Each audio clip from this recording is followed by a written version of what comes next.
Guys অন্তিম আমাকে phone ধরিয়ে দিয়ে চলে গেছে, ঠিক আছে?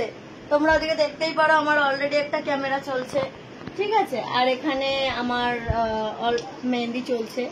এতটা হয়ে গেছে, মানে এত কম সময় যাই হোক মেহেন্দি পরিয়ে দিয়েছে, এটাই আমার কাছে খুব ভালো। হ্যাঁ না ব্লগস আমি আমার ভাইকে খুব ভালোবাসি, তাই জন্য ধার দিয়েছি 400, আসলেই নেবো 800। কিছু বল। তো হ্যালো বন্ধুরা, তো আমার মেহেন্দিটা কেমন লাগছে তোমরা আমাকে লাইক কমেন্ট করবে, আর মেহেন্দির ভিডিওটা তোমাদেরকে পরে দেখাবো। গাইস ভিডিওটা আমার, তার আগে এরা নিজেরা শুরু করে দিল। ভাবতে পারো কি পরিস্থিতিটা হয় আমার সাথে। আচ্ছা ওটাতে মাঝখানে একটা কাট হয়ে গেছে, ওটা আমাকে পাঠাবে, আমি অ্যাড করে দেব।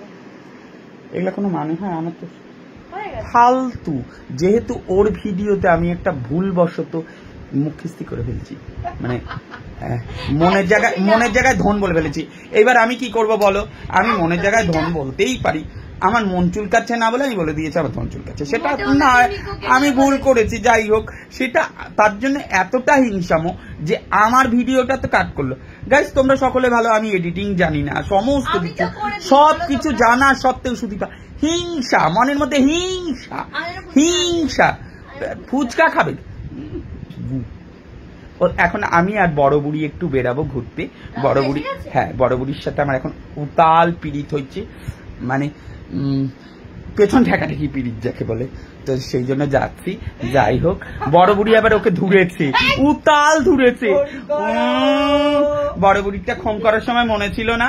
যারা যারা এই ভাষাগুলো জানে তারা তারা একটু লাইক কমেন্ট শেয়ার করবা, আর যারা যারা জানো না তারা জানার জন্য অপেক্ষায় থাকো। এই ভাষাগুলো তার একদম না, কাজের জন্য ডিএম করবা বস, জানার জন্য না প্লিজ। আর সুদীপাকে ডিএম করো বেশি করে, সুদীপাকে ভিডিও কল করো, তাহলে আমি নাম্বার দিয়ে দিব। খুব জ্বালাও সবাই মিলে, আমাকে যেরকম করে জ্বালাচ্ছে। ও মা, মেহেন্দিটা তো বেশ ভালোই পড়েছে। দেখে একটু চুমা দিয়ে দিই মেহেন্দির মধ্যে। বাবা সুদীপা আজকাল পেছনেও মেহেন্দি পড়ে, বোঝা যাচ্ছে। আচ্ছা গাইজরা অন্য কিছু বুঝে নিবে। যাই হোক, হাই গাইস, একটা চুমা দিব মেহেন্দিওয়ালা যে মেহেন্দি পড়াচ্ছে, দেখ দিতেই দিল না গাইস। তাহলে গাইস সবাই বাই। আমি এখন রাখছি। হ্যাঁ, কারণ দেখো বেশি 3 মিনিটের উপর করলে শালা তোমরা দেখো না, খুব বাজে। টাটা।